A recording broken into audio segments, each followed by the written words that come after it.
உங்க வீட்டு பிள்ளையா நினைச்சு எல்லாரும் என்னை மன்னிச்சிருக்கேன். தங்கலான் இந்த படம் வந்து ஒரு ஃப்ளாப் மூவி, இந்த வருஷத்தோட ஒரு டிசாஸ்டர் ஃபில்ம் அப்படின்னு வந்து நிறைய ஒரு நியூஸ் வந்து வந்துகிட்டு இருக்கு.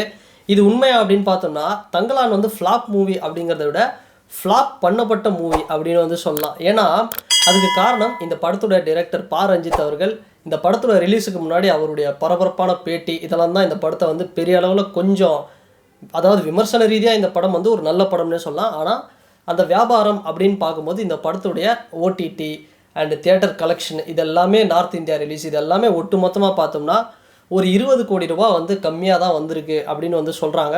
ஸோ இந்த படத்தை ப்ரொடக்ஷன் பண்ணது யார் அப்படின்னு பார்த்தோம்னா ஸ்டுடியோ கிரீன். ஸோ அவங்க தான் வந்து இந்த படத்தை ப்ரொடியூஸ் பண்ணாங்க. ஸோ இந்த படம் 150 கோடி பட்ஜெட்டில் பெரிய ரொம்ப வருஷம், அதாவது ஒரு 2 வருஷமாக எடுத்த ஒரு படம், ஒரு பெரிய பட்ஜெட் படம். ஸோ சியான் விக்ரம்க்கு வந்து இந்த படம் வந்து கண்டிப்பாக ஒரு மைல் ஸ்டோன் தான், அதில் எந்த ஒரு மாற்றமும் இல்லை. ஸோ எந்த இடத்துல வந்து இந்த படம் வந்து சறுக்குச்சு, ஏன் வசூல் கம்மியாச்சு, கிட்டத்தட்ட இந்த 150 கோடி ரூபா பட்ஜெட்டில் கிட்டத்தட்ட இந்த படம் ஒரு மினிமம் ஒரு 250 இல்லை ஒரு 300 கோடி கிட்ட வந்து கலெக்ஷன் பண்ண வேண்டிய ஒரு படம். ஸோ சரியான ரெஸ்பான்ஸ் வந்து எதனால் இல்லை அப்படின்னு பார்த்தோம்னா 2 விஷயம் இதுக்கு காரணம் வந்து, ஒன்று சியான் விக்ரம், இன்னொன்று பா ரஞ்சித். ஃபஸ்ட்டு சியான் விக்ரம் அவரை எடுத்துக்கிட்டோம் அப்படின்னா அவர் என்ன தான் படம் நடித்தாலும் வந்து அவர் எவ்வளோ தான் எஃபர்ட் போட்டு நடித்தாலும் இங்கே பார்க்குறதுக்கு ஆடியன்ஸ் ரெடியாக இல்லை இப்போதைக்கு அப்படின்னு தான் சொல்லணும். வேணா இன்னும் ஒரு 10 வருஷம் கழிச்சு தங்கலான் படத்தில் சியான் எப்படி நடிச்சிருக்கிறாருப்பா விக்ரம், அப்போ அதை மிஸ் பண்ணிட்டோம்ப்பா அப்படின்னு வந்து புலம்புவாங்களே தவிர நம்ம ஆடியன்ஸு அவருடைய ஆக்டிங்கை வந்து என்றைக்கும் எந்த காலத்துலேயும் வந்து அக்செப்ட் பண்ண மாட்டாங்க. அதுக்கான பெரிய ஒரு அங்கீகாரம் ரிலீஸ் ஆகிற டைமில் அந்த டைமில் கொடுக்க மாட்டாங்க. இதுதான் கமல் சாருக்கும் நடக்கும், இதுதான் விக்ரம் அவர்களுக்கும் நடக்கும், இதுதான் வந்து நிறைய ஒரு மோஸ்ட் அண்டர் ரேட்டட் டிரெக்டர்ஸ்க்கும் இதுதான் நடக்கும். ஸோ செல்வராகவன் மாதிரியான டிரெக்டர்ஸ், இது மாதிரியான டிரெக்டர்ஸ்க்கெலாம் ஸோ அது மாதிரியான ஒரு விமர்சனம் தான் இந்த படத்துக்கு மேலே வந்தது. விக்ரம் அவர்கள் என்ன கஷ்டப்பட்டு நடித்தாலும் இங்கே பார்க்க தயாராக இல்லை. அஜித் சார், விஜய் சார், ரஜினிகாந்த் இது போன்ற நடிகர்கள், மாஸ், இந்த நடிகர்களுக்கெல்லாம் வந்து ஒரு ஃபேன் பேஸ் அப்படிங்கிறது இருக்குது. அந்த ஃபேன்ஸில் ஸோ பாதி பேர் வந்து எல்லா படமும் வந்து பார்க்குறாங்க, ரசிக்கிறாங்க. பட் பாதி பேர் நாங்கள் அவங்கள மட்டும்தான் பார்ப்போம் அப்படிங்கிற மாதிரி ஒரு மைண்ட் செட்டில் இருக்கிறாங்க. ஸோ அதனால் விக்ரம் அவர்களுடைய உழைப்பு இது வரைக்கும் அவர் போட்ட பெஸ்ட்டில் ஒன் ஆஃப் த பெஸ்ட் அப்படின்னு சொல்லலாம். அந்தளவுக்கு அவருடைய டப்பிங்லேருந்து அவர் பண்ண, அதாவது இந்த படத்துக்கு டப்பிங் இல்லை, லைவ் அந்த வாய்ஸ் வச்சு தான் பண்ணியிருக்காங்க. அந்தளவுக்கு சூப்பராக பண்ணியிருக்காரு. பெஸ்ட்டு எனக்கு தெரிஞ்சு இந்த படத்துக்கு நேஷ்னல் அவார்டு வந்து கண்டிப்பாக சியான் விக்ரம் அவர்களுக்கு கிடைக்கும் அப்படின்னே சொல்லலாம். ஸோ ரெண்டாவது விஷயம், இந்த படம் ஏன் இந்த படம் பெரிய அளவில் வசூல் ரீதியாக வந்து இந்த படம் வரல, அதுக்கு காரணம் என்னென்னா, இப்போ ஒரு உதாரணத்துக்கு வந்து மெய்யழகன் படத்தை வந்து நம்ம பார்த்தோம். ஸோ ஆந்திராவில் வந்து கார்த்தி இப்படி பேசிட்டாரு அப்படின்னு உடனே டெப்டி சிஎம் பவன் கல்யாண் வந்து டென்ஷன் ஆனார். உடனே வந்து மன்னிப்பு கேட்டார். அதுக்கப்புறம் சுமூகமாச்சு. இப்போ மெய்யழகன் நல்லா ஓடிட்டு இருக்கு. இந்த படம் தங்கலான் ரிலீஸுக்கு முன்னாடி பா ரஞ்சித் அவர்கள் அவருடைய நண்பர், வெல்விஷர், அவருடைய அண்ணன் எல்லாமே இருக்கக்கூடிய பிஎஸ்பி மாநில தலைவர் ஆம்ஸ்ட்ராங் அவர்கள் வந்து படுகொலை செய்யப்பட்டார். ஸோ இதற்கு ஒரு எதிர்ப்பு தெரிவிக்கிற மாதிரி ரேலி நடத்துறது, ஸோ கருத்துக்களை வந்து சொல்கிறது, திமுக மேயரு, எம்பி, எம்எல்ஏ இவங்களையெல்லாம் வந்து ஒரு டைரெக்டாக ஒரு அட்டாக் பண்ணுறது, அப்படி இந்த மாதிரியான விஷயங்கள் தான் பெரிய அளவில் இந்த படத்தை வந்து இந்த படம் பெரிய அளவில், அதாவது டிஎம்கே தான் பெரிய ஒரு சப்போர்ட்டாக இருந்தாங்க பா ரஞ்சித் அவர்களுக்கு. ஏன்னா சார்பட்டா பரம்பரை படத்திலலாம் பார்த்தோம் அப்படின்னா அங்கங்கே கலைஞர் அவர்களுடைய ரெஃபரன்ஸ் இருக்கும், திமுகவுடைய ரெஃபரன்ஸ் இருக்கும். மெட்ராஸ் படத்துலேயே அங்கங்கே திமுகவுடைய ரெஃபரன்ஸ் அப்படிங்கிறது இருக்கும். ஸோ அப்படிப்பட்ட ஒரு ரெஃபரன்ஸ் இருக்கக்கூடிய ஒரு ரிலேஷன்ஷிப் இருந்தது பா ரஞ்சித் அவர்களுக்கும் திமுகவுக்கும். ஸோ அது வந்து பிரேக் ஆனது தான். திமுகவே வந்து பார்த்தோம் அப்படின்னா பெரிய அளவில் இந்த படத்தை ஒரு நிராகரிச்சிட்டாங்க அப்படி தான் சொல்லணும். திமுக தொண்டர்கள் பெரிய அளவில் இந்த படத்தை பாய்காட் பண்ணிட்டாங்க அப்படி தான் சொல்லணும். ஏன்னா அந்தளவுக்கு வந்து பா ரஞ்சித் அவர்களுடைய பேச்சு அப்படிங்கிறது இருந்தது. ஸோ ஒரு கிளவராக அவர் என்ன பண்ணியிருக்கலாம் அப்படின்னா, படம் ரிலீஸ் ஆகுது, சரி இந்த டைமில் நம்ம தேவையில்லாத, சரி எதுக்கு நம்ம தனிப்பட்ட பாலிடிக்ஸ் எல்லாம் நம்ம எதுக்கு பேசிட்டு படம் ஓடட்டும் அப்படின்னு கூட அவர் விட்டுருக்கலாம். ஸோ வியாபார நோக்கத்தை வந்து பேஸ் பண்ணி, இல்லை நான் வந்து என்னுடைய கருத்தை நான் ஸ்ட்ராங்காக வந்து தெரிவிப்பேன், ஸோ பா ரஞ்சித்னா இப்படி தான் அப்படிங்கிறத நான் தொடர்ந்து மெயின்டைன் பண்ணுவேன் அப்படிங்கிற மாதிரி ஒரு கட்ஸாக போல்டாக சில விஷயங்கள் பேசுனது தான். ஸோ அவர் பேசுனது வந்து நியாயமாக இல்லை தப்பாக பார்த்தோம் அப்படின்னா கண்டிப்பாக அவர் பேசுனது வந்து ஒரு நல்ல விஷயம்தான். ஆனால் அவர் இந்த வசூல் இதெல்லாம் வந்து கவலைப்படுற மனுஷனாக இருந்திருந்தால் அதை வந்து பேசியிருக்கக்கூடாது. பட் அதெல்லாம் எனக்கு ஒரு பெரிய மேட்ரு இல்லை அப்படிங்கிறதுனால அவர் பேசுகிறது வந்து ஓகே, அக்செப்டபுள் அப்படின்னே சொல்லலாம். ஏன்னா வேறு வழியாக இல்லை. அவருக்கு வந்து ரொம்ப க்ளோஸான இருந்தக்கூடிய ஸோ பிஎஸ்பியோட மாநில தலைவர் ஆம்ஸ்ட்ராங் அவர்கள், ஸோ அவருடைய கொலை அப்படிங்கிறது, படுகொலை அப்படிங்கிறது அவரை ரொம்ப பாதிச்சிருந்தது. ஸோ அந்த கோவத்தை வந்து எங்கே காட்டுறது, அந்த டைமில் அவர் எதுவுமே பண்ண முடியல. ஸோ அவர் என்ன சொல்கிறதுனே தெரியல, யாரை என்ன பண்ணுறதுனே தெரியல. ஸோ அந்தளவுக்கு வந்து நிறைய வார்த்தைகள் வந்து ஒரு வார்த்தை போர் அப்படிங்கிறது வச்சுட்டாரு. ஸோ இந்த ஒரு விஷயம்தான் ஒரு பெரிய அளவில் வந்து இந்த தங்கலான் படத்தை பாரஞ்சித் படத்துக்கான ஒரு அழுத்தம் அப்படிங்கிறது பெரிய அளவில் வந்தது. ஸோ இந்த தங்கலான் கூட வந்து பார்த்தோம் அப்படின்னா டிமாண்டி காலனி படம் பெரிய அளவில் இல்லை, அதுதான் உண்மை. டிமாண்டி காலனி 1 மாதிரி இருக்கா அப்படின்னு கேட்டால் கண்டிப்பாக இல்லைன்னு தான் சொல்லணும். ஆனால் எப்பவுமே பேய் படம் ஸோ நிறைய ஸ்க்ரீனில் பார்த்தோம் அப்படின்னா மெயின் ஸ்க்ரீன்லலாம் தங்கலானை வந்து கம்மி பண்ணிவிட்டு டிமாண்டி காலனி படம் வந்து அதிக அளவில் வந்தது. ஸோ கூட்டம் வருதோ இல்லையோ, பட் டிமாண்டி காலனியை போடுவோம், தங்கலானுக்கு வந்து ஸ்க்ரீன்ஸை வந்து கம்மி பண்ணுவோம் அப்படிங்கிற மாதிரி சில அரசியலும் வந்து பின்னாடி நடந்தது.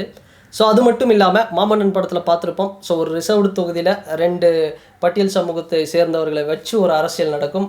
அதுதான் வந்து இப்போ ரீசெண்டாக வந்த நந்தன் படத்தில் நடந்தது. அது மாதிரியான ஒரு விஷயம் தான் தங்கலானுக்கும் நடந்தது. என்னன்னா, மாரி செல்வராஜ் அவர்களுடைய வாழை உடனே தங்கலான் ரிலீஸ் ஆன அடுத்த வாரமே வந்து வாழை படத்தை இறக்கி, ஸோ வாழை மிகப்பெரிய ஒரு சக்ஸஸான இண்டஸ்ட்ரி ஹிட்டு, இந்த வருஷத்தில் வந்த மிகச்சிறந்த நம்பர் 1 படம்னா அது வாழை. ஸோ அந்த படம் ஒரு பெரிய ஒரு வசூலை வந்து இது பண்ணிச்சு. ஒரு விமர்சன ரீதியாகவும் பெரிய லெவல் அந்த படத்துக்கு ரீச் கிடச்சிது. ஸோ அந்த படத்துடைய வருகை அப்படிங்கிறதும் தங்கலானுக்கு வந்து ஒரு பின்னடைவை வந்து கொடுத்துச்சு அப்படின்னே சொல்லலாம். இதெல்லாம் தாண்டி அந்த படத்தில் பேசப்பட்ட அரசியல், தங்கலானில் வந்து பாரஞ்சித் அவர்கள் வந்து பேசின அரசியல் பார்த்தோம் அப்படின்னா ரொம்ப டெப்த்தாக, ரொம்ப டீகோடிங்காக, ரொம்ப வந்து அண்டர்ஸ்டாண்ட் பண்ணால் மட்டும்தான் அந்த பாலிடிக்ஸ் அப்படிங்கிறது புரியும். அந்த அளவுக்கு ஒன்றுத்தையும் வந்து டீகோடிங் பண்ணியிருக்கிறாரு. பட் ஒரு முழு படமாக பார்த்தோம் அப்படின்னா பாரஞ்சித்து பிடிக்காது அதெல்லாம் தூக்கி போட்டுட்டு பார்த்தோம் அப்படின்னா விக்ரம் அவர்களுடைய மிகச்சிறந்த நடிப்பு, அதையும் தாண்டி படத்தில் வரக்கூடிய கேரக்டர்ஸ், அந்த ஒரு பிரிட்டிஷ்காரங்களுக்கு வந்து ஒரு பண்டித் மாதிரி ஒருத்தர் வருவார், அவரோட கேரக்டராக இருக்கட்டும், பிரிட்டிஷ்காரன் அவருடைய ரோலாக இருக்கட்டும், இந்த படத்தில் வர எல்லாருடைய ரோலுமே படம் வந்து வேறு லெவல் அப்படின்னு தான் சொல்லணும். உண்மையாக இந்த படம் ஒரு சூப்பர் படம். ஒரு ஃபஸ்ட் கிளாஸான ஃபஸ்ட் ஹாஃபு, செகண்ட் ஹாஃபில் ஸோ செகண்ட் ஹாஃப் மிடில் ஒரு 10 நிமிஷம் கொஞ்சம் ஸ்லோவாக இருக்கும். இதுதான் வந்து இந்த படத்துக்கு ஒரு மைனஸ். ஸோ அந்த இடத்துல கூட பார்த்தோம் அப்படின்னா அது பெரிய மைனஸாகவே இருக்குது. பட் அந்த இடத்துல ஆரத்தியோடைய ஒரு கதையை வந்து இன்னும் கொஞ்சம் டெப்த்தாக வந்து காமிச்சிருந்தாங்கன்னா சூப்பராக இருந்திருக்கும். ஸோ பட் எனக்கு தெரிஞ்சு தங்கலான் இந்த வருஷத்தில் வந்த ஒரு சிறந்த படம். இது ஒரு தோல்வி படம் இல்லை அப்படின்னு தான் சொல்லுவேன். ஆனால் இன்றைக்கி இந்த படத்தை பார்க்காமலே நிறைய பேர் வந்து ஒரு விமர்சனம் வந்து பண்ணிகிட்ருக்காங்க. நிச்சயமாக சொல்லலாம் அப்படின்னு தங்கலான் ஒரு பெஸ்ட்டு படம்.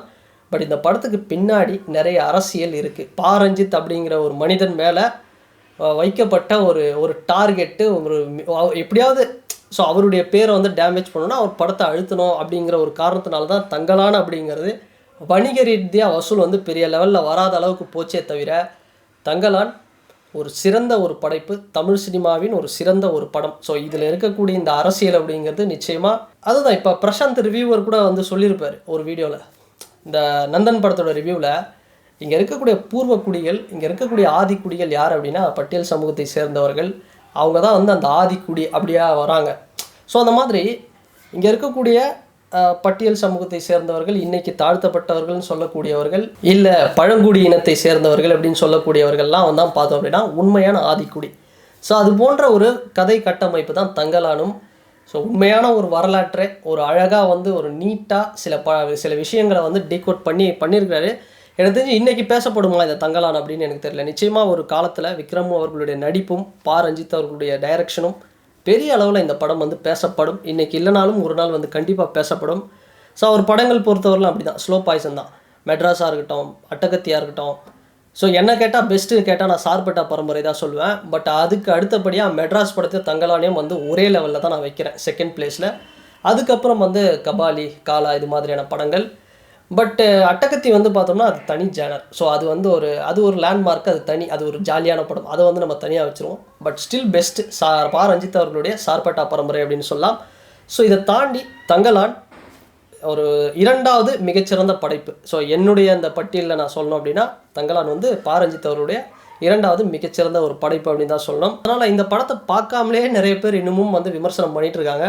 ஸோ கண்டிப்பாக இந்த படத்தை வந்து பாருங்கள். சில விஷயங்கள் எல்லாம் வந்து புரிஞ்சிக்கல முடியலைனாலும் அதை வந்து டீகோட் பண்ணி அண்டர்ஸ்டாண்ட் பண்ணிக்கிட்டு விக்ரம் அவர்களுடைய உழைப்பு, நடிப்பு, ரஞ்சித் அவர்களுடைய அந்த டைரக்ஷன், அவருடைய அந்த எஃபர்ட்ஸு, இதெல்லாம் மொத்தமாக ஒரு மூவி லவ்வராக ஒரு நல்ல படம் பார்க்கணும் அப்படிங்கிற ஒரு மைண்ட் செட்டில் பார்த்தீங்க அப்படின்னா கண்டிப்பாக தங்கலான் ஒரு மிகச்சிறந்த ஒரு படைப்பாக வந்து நமக்கு தெரியும்.